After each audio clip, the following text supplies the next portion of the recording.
सरकार मंत्रिमंडल उपस्थित सदस्यगण सांसदगण विधायकगण ओडिशा विधानसभा बाचस्पति श्रीमती शर्मा पाड़ी महोदया एठारे समवेत होता समस्त साधु सन्थ बुद्धिजीवी श्रद्धालु स्वामीजी प्रशंसक और प्रिय भाई बहन आज पवित्र और ऐतिहासिक संध्यार आपण मान गण उपस्थित हो निजक अत्यंत भाग्यवान धन्य एवं भावी विहल मन कर जो महापुरुष निजर समग्र जीवन ओडिशार वनवासी गरीब निष्पेषित जनसाधारण सेवार सनातन संस्कृति और धर्मर रक्षारी एवं राष्ट्र सेवार समर्पित कर वेदांत केशरी पूज्य स्वामी लक्ष्मानंद सरस्वती जी त्याग और संघर्षमय जीवन कहानी को सामूहिक पुस्तक आम समस्त निश्चित भाव में प्रेरणार एक उत्स अल्प दिन पर अगस्ट 21 रु स्वामी लक्ष्मानंद सरस्वती जन्मवार्षिकी पालन जाऊँगी। यही अवसर में वेदांत केशरी स्वामी लक्ष्मानंद सरस्वती कृति और व्यक्तित्व पुस्तक उन्मोचन हवा आम समस्त एक अत्यंत स्मरणीय और संकल्पर मुहूर्त। स्वामी लक्ष्मानंद सरस्वती श्रुतिन्यास कर यही अमूल्य ग्रंथ प्रदान कर लेखक श्री विपिन बिहारी नंद महोदय एवं श्री बांछानिधि पंडा महोदय को मु आंतरिक कृतज्ञता और साधुवाद जनाऊँ। हमारे बीच मुख्य अतिथि के रूप में आज राष्ट्रीय स्वयंसेवक संघ की माननीय सरकार जवाहर पूजनीय श्री दत्तात्रेय होसबले जी उपस्थित है। महाप्रभु श्री जगन्नाथ जी की इस पावन धरती पर मैं आपका हार्दिक स्वागत करता हूं। आपकी गरिमामय उपस्थिति हम सभी के लिए अत्यंत प्रेरणादायी है। आपने राष्ट्र निर्माण, संस्कृति की सुरक्षा और समाज को एक सूत्र में बांधने के लिए अपना पूरा जीवन समर्पित किया है। पूज्य स्वामी लक्ष्मानंद सरस्वती जी के राष्ट्र प्रेम, सेवा और आदर्शों को देश के कोने कोने तक पहुंचाने में आपका ये मार्गदर्शन हमारे लिए निश्चित पथ प्रदर्शक होगा। आपके तेजस्वी विचार हमें राष्ट्र सेवा और सनातन धर्म की रक्षा के लिए नई ऊर्जा प्रदान निश्चित रूप से करेगा। उपस्थित सज्जन मंडली आज उन्मोचित होगा जाऊला वेदांत केशरी स्वामी लक्ष्मानंद सरस्वती कृति और व्यक्तित्व ये केवल कागज और कालीर ये समाहार नुहे बरं जड़े महान सन्थंकर तपस्या और जीवन संग्राम एक जीवंत दलील। निजर निष्ठापर गवेषणा, कठोर परिश्रम एवं सदापूर्ण साधना द्वारा श्री विपिन बिहारी नंद एवं श्री बांछानिधि पंडा स्वामीजी अमूल्य जीवनी कृति आध्यात्मिक दिग को अति निखुण भाव ये पुस्तक उपस्थापित कर वक्तव्य किभली भाव में जीवनी व्यक्तित्व उपरे ये समस्त कथा को गोटे गोटे कर निखुण भाव पुस्तक जीवनाश कर पाखे उपस्थापन कर पुस्तकटी उभय उड़िया एवं हिंदी उभय भाषा रचित होता केवल ओडिशार सीमा भितर ये सीमाबद्ध न रही समग्र भारत वर्षर युव समाज पाखे स्वामीजी महान चिंताधारा को निश्चित भाव में पहुंचाइब। स्वामीजी किभली भाव में शिक्षार विकास, गुण संरक्षण, संस्कृतिर सुरक्षा और जनजाति अंचल सामाजिक सांस्कृतिक उत्थान निजक समर्पित करते तार प्रत्येक अध्याय पाठक हृदय को निश्चित भाव में आंतरित कर ଏହି ଗ୍ରନ୍ଥ ଆଗାମୀ ପିଢ଼ି ପାଇଁ ଏକ ତୀର୍ଥସ୍ଥଳ ସାଜିବ, ଏଥିରେ ମୋର ତିଳେ ହେଲେ ସନ୍ଦେହ ନାହିଁ। ପୂଜ୍ୟ ସ୍ୱାମୀ ଲକ୍ଷ୍ମଣଦେବ ସରସ୍ୱତୀଜୀ କେବଳ ଜଣେ ସାଧୁ ବା ସନ୍ନ୍ୟାସୀ ନଥିଲେ, ସେ ଥିଲେ କନ୍ଧମାଳର ଜନଜାତି ଓ ବନବାସୀ ଭାଇ ଭଉଣୀମାନଙ୍କର ପାଇଁ ଜଣେ ସାକ୍ଷାତ ପିତା, ରକ୍ଷା କବଚ ଏବଂ ଜାଗ୍ରତ ଆଧ୍ୟାତ୍ମିକ ଚେତନାର।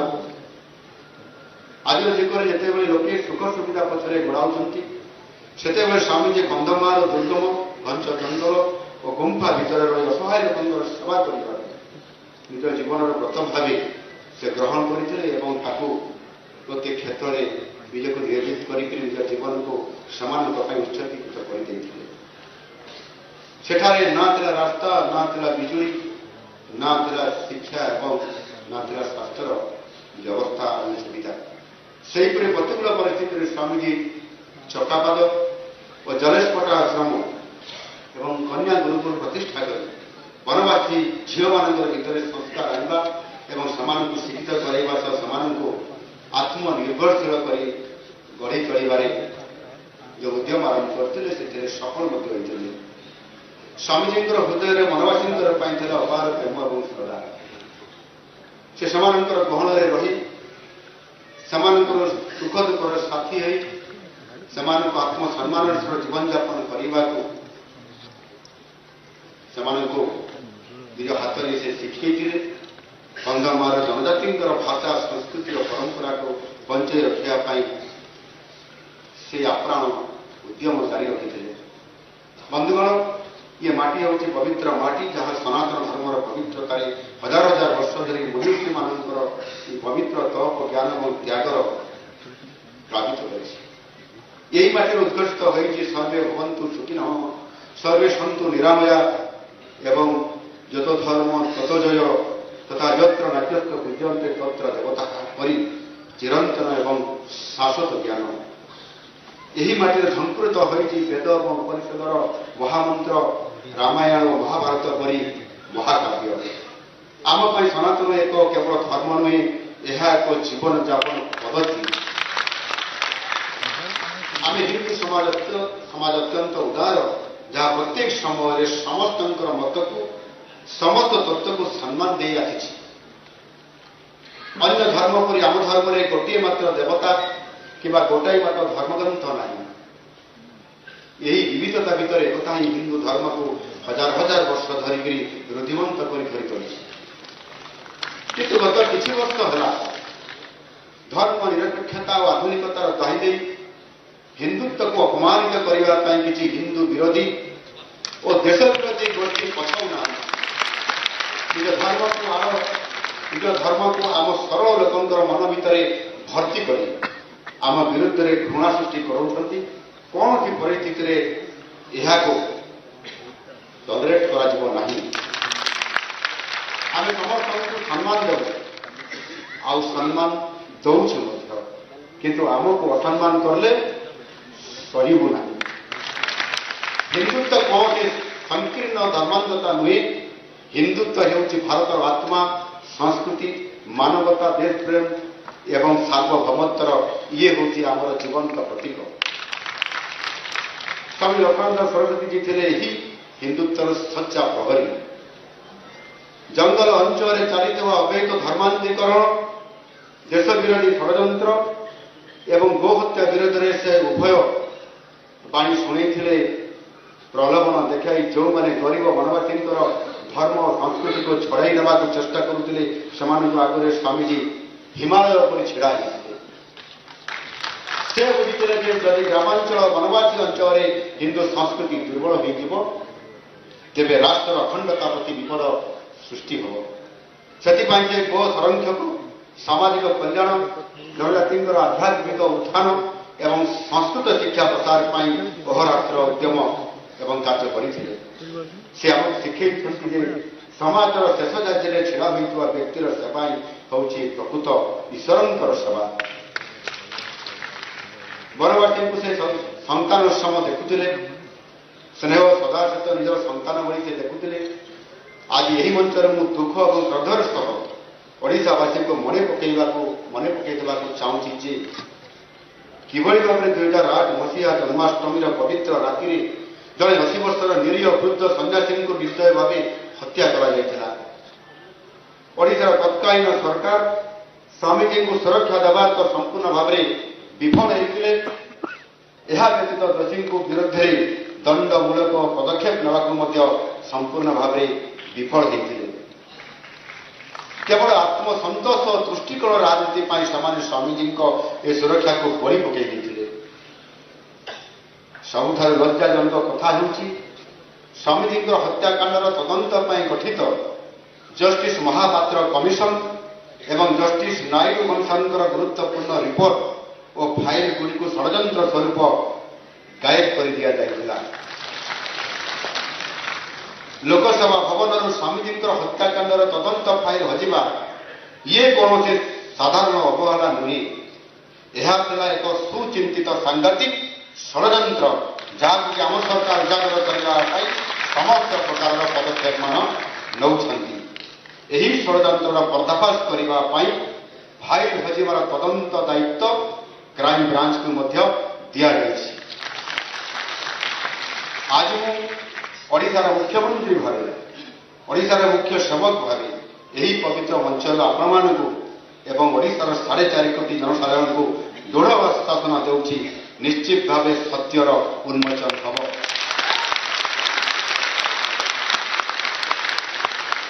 ଆମ ସରକାର କାହାରିକୁ ଛାଡ଼ିବେ ନାହିଁ। ଯେଉଁମାନେ ଏହି ହତ୍ୟାକାଣ୍ଡ ପଛରେ ରହି ଷଡ଼ଯନ୍ତ୍ର ରଚିଛନ୍ତି ସେମାନଙ୍କର ପ୍ରକୃତ ଚେହେରା ଓଡ଼ିଶାବାସୀଙ୍କ ସାମ୍ନାକୁ ନିଶ୍ଚିତ ଭାବରେ ଆସିବ। ସ୍ୱାମୀଜୀଙ୍କର ବଳିଦାନ ବୃଥା ଯିବ ନାହିଁ। ଆମ ସରକାର ସ୍ୱାମୀ ଲକ୍ଷ୍ମଣାନନ୍ଦ ସରସ୍ୱତୀଙ୍କର ସ୍ମୃତି, ତାଙ୍କର ଆଦର୍ଶ ଏବଂ ତାଙ୍କର ସ୍ୱପ୍ନକୁ ସାକାର କରିବା ପାଇଁ ସମ୍ପୂର୍ଣ୍ଣ ଭାବେ ପ୍ରତିବଦ୍ଧ। ସ୍ୱାମୀଜୀଙ୍କର ଅମ୍ଳାନ ସ୍ମୃତିକୁ ଉଜ୍ଜୀବିତ କରି ରଖିବା ପାଇଁ ତଥା କନ୍ଧମାଳ ଜନଜାତିଙ୍କର ପାଇଁ ତାଙ୍କ ସେବା ଓ ତ୍ୟାଗକୁ ସମ୍ମାନ ଜଣାଇ ଆମ ସରକାର ସରକାରୀ ଭେଷଜ ମହାବିଦ୍ୟାଳୟ ଓ ଚିକିତ୍ସାଳୟ ଅର୍ଥାତ୍ ଗଭର୍ଣ୍ଣମେଣ୍ଟ ମେଡିକାଲ କଲେଜ ଏବଂ ହସ୍ପିଟାଲକୁ ଫୁଲବାଣୀ ଏହାକୁ ସ୍ୱାମୀ ଲକ୍ଷ୍ମଣାନନ୍ଦ ସରସ୍ୱତୀଙ୍କର ନାମରେ ନାମିତ କରିପାରିଛନ୍ତି। ଗତକାଲି ସମ୍ପୂର୍ଣ୍ଣ ଭାବରେ ଏହାକୁ ସରକାର ଅନୁମୋଦନ କରିଦେଇଛନ୍ତି। ଏହା ସହିତ ଜଲେଶପଟା ଆଶ୍ରମ ଐତିହ୍ୟର ସଂରକ୍ଷଣ ପାଇଁ ମଧ୍ୟ ଆମେ ପଦକ୍ଷେପ ନେଉଛୁ। ଆଶ୍ରମ ନିକଟରେ ଏକ 300 ଆସନ ବିଶିଷ୍ଟ ଛାତ୍ରୀ ନିବାସ ନିର୍ମାଣ, ଜଲେଶପଟା ଆଶ୍ରମ ଓ କନ୍ୟାଶ୍ରମକୁ ଜଳ ଯୋଗାଣ ତଥା ଅନ୍ୟାନ୍ୟ ସୁବିଧାର ବିକାଶ ପାଇଁ 13 କୋଟି ଟଙ୍କା ମଞ୍ଜୁର ମଧ୍ୟ କରାଯାଉଛି। ଏହି କାମ ଖୁବ୍ ଶୀଘ୍ର ଆରମ୍ଭ ହେବା ପାଇଁ ଯାଉଛି। ଆମ ଦଳର ପ୍ରତ୍ୟେକ ନେତା କାର୍ଯ୍ୟକର୍ତ୍ତା ଆମେ ସମସ୍ତେ ଦେଶର ସୁରକ୍ଷା, ସାର୍ବଭୌମତ୍ୱ ଓ ସଂସ୍କୃତିର ଉତ୍ଥାନ ପାଇଁ ପ୍ରତିବଦ୍ଧ। ଦେଶର ବିକାଶ ପାଇଁ ଆମେ ଯେକୌଣସି ପ୍ରକାର ତ୍ୟାଗ କରିବା ପାଇଁ ପ୍ରସ୍ତୁତ ହୋଇ ରହିଥାଉ। ସ୍ୱାମୀ ଲକ୍ଷ୍ମଣାନନ୍ଦ ସରସ୍ୱତୀଙ୍କର ଭଳି ଜଣେ ମହାନ ସନ୍ଥ, ସେ ହେଉଛନ୍ତି ଆମର ପ୍ରକୃତ ଆଦର୍ଶ। ଡକ୍ଟର ଶ୍ୟାମପ୍ରସାଦ ମୁଖାର୍ଜୀ, ବୀର ସାବରକର, ଅଟଳ ବିହାରୀ ବାଜପେୟୀଜୀଙ୍କର ଭଳି ମହାନ ନେତା ହେଉଛନ୍ତି ଆମର ଆଦର୍ଶ। ଯଶସ୍ୱୀ ପ୍ରଧାନମନ୍ତ୍ରୀ ନରେନ୍ଦ୍ର ମୋଦିଜୀଙ୍କ ନେତୃତ୍ୱରେ ଦେଶ ଆଜି ବିକଶିତ ଭାରତ ଲକ୍ଷ୍ୟରେ ଅଗ୍ରଗତି କରିଚାଲିଛି। ଏପରି ମହାନ ନେତାଙ୍କର ପଦାଙ୍କ ଅନୁସରଣ କରି ସେହି ତ୍ୟାଗ ଏବଂ ଆଦର୍ଶର ପରିଚୟ ଦେଇଛନ୍ତି ଆମର ପ୍ରିୟ ଧର୍ମେନ୍ଦ୍ର ପ୍ରଧାନଜୀ। ଦେଶର ଶିକ୍ଷା ବ୍ୟବସ୍ଥାରେ ଐତିହାସିକ ସଂସ୍କାର ଆଣିବା ସହିତ ପରୀକ୍ଷା ପଦ୍ଧତିକୁ ସୁଦୃଢ଼ କରିବା ପାଇଁ ସେ ଅନେକ ପଦକ୍ଷେପମାନ ନେଇଛନ୍ତି। ପେପର ଲିକ୍ କରୁଥିବା ଦୋଷୀମାନଙ୍କ ବିରୁଦ୍ଧରେ ମଧ୍ୟ ଦୃଢ଼ କାର୍ଯ୍ୟାନୁଷ୍ଠାନ ନିଆଯାଇଛି। ତଥାପି ପ୍ରଧାନମନ୍ତ୍ରୀଙ୍କର ସମ୍ମାନ ଏବଂ ଛାତ୍ରମାନଙ୍କର ଭାବନାକୁ ସମ୍ମାନ ଦେଇ ଧର୍ମେନ୍ଦ୍ର ପ୍ରଧାନଜୀ ଇସ୍ତଫା ଦେଲେ। ଛାତ୍ର ଆନ୍ଦୋଳନ ନାଁରେ ଚାଲିଥିବା ଆନ୍ଦୋଳନକୁ ଦେଶ ବିରୋଧୀ ଶକ୍ତିଙ୍କ ଦ୍ୱାରା ଅପବ୍ୟବହାରକୁ ରୋକିବା ପାଇଁ ତାଙ୍କର ଇସ୍ତଫା ମାନନୀୟ ପ୍ରଧାନମନ୍ତ୍ରୀଜୀଙ୍କର ହାତମୁଠାକୁ ଆହୁରି ସଶକ୍ତ କରିବ। ସ୍ୱାମୀଜୀଙ୍କର ଜନ୍ମ ଶତବାର୍ଷିକୀ ବର୍ଷ ଅବସରରେ ଆମେ ତାଙ୍କର ଆଦର୍ଶକୁ ଓଡ଼ିଶାର ପ୍ରତ୍ୟେକ ଗାଁ ଓ ଦେଶର କୋଣ ଅନୁକୋଣରେ ନିଶ୍ଚିତ ଭାବରେ ପହଞ୍ଚାଇବୁ। ଦେଶର ବିଭିନ୍ନ ପ୍ରମୁଖ ବିଶ୍ୱବିଦ୍ୟାଳୟଗୁଡ଼ିକରେ ସ୍ୱାମୀଜୀଙ୍କର ଜୀବନୀ, ସମାଜସେବା, ବନବାସୀ ଉତ୍ଥାନ ଏବଂ ଆଧ୍ୟାତ୍ମିକ ଯୁଗ ଉପରେ ସେମିନାର, କର୍ମଶାଳା ମଧ୍ୟ ଆୟୋଜନ କରାଯିବ। ଏବଂ ଯାହା ଏଠି ମୋତେ କୁହାଯାଇଛି ଯେ ନିଶ୍ଚିତ ଭାବରେ स्वामी जहाँ कहते आमर जीवन मुक्ता जी जे प्रत्येक विश्वविद्यालय और कॉलेज मानक लाइब्रेरी मानक ये जो पुस्तक द्वय आज उन्मोचन कर पहुँचाई निश्चित भाव आम सरकार समस्त महाविद्यालय और विश्वविद्यालय मानक पुस्तक को समस्त लाइब्रेरी मानक पहुँचे दिया आज उन्मोचित होता वेदांत केशरी स्वामी रत्नानंद सरस्वती कृति और व्यक्तित्व ये पुस्तकटी ओडिया और हिंदी उभय भाषा उपलब्ध होबार यह देशर युवपीढ़ी को राष्ट्र सेवा त्याग और आध्यात्मिकतार निश्चित भाव अनुप्राणित कर आसतु आज यही पवित्र अवसर में आम समस्त मिसी संकल्प नेबा जे स्वामीजी देखी सेवा संस्कार राष्ट्रभक्ति और हिंदुत्वर पथरे चली ओडिशा को एक समृद्ध सुरक्षित एवं आत्मसम्मानी राज्य भाव गढ़ी चलवा पूज्य स्वामी रत्नानंद सरस्वती जी चरण कमल एति मोर वक्तव्य रखी चरण में मोर कोटि कोटि प्रणाम रखी आज मोर वक्तव्य शेष करुच्ची समस्त को अनेक अनेक धन्यवाद। जय सनातन।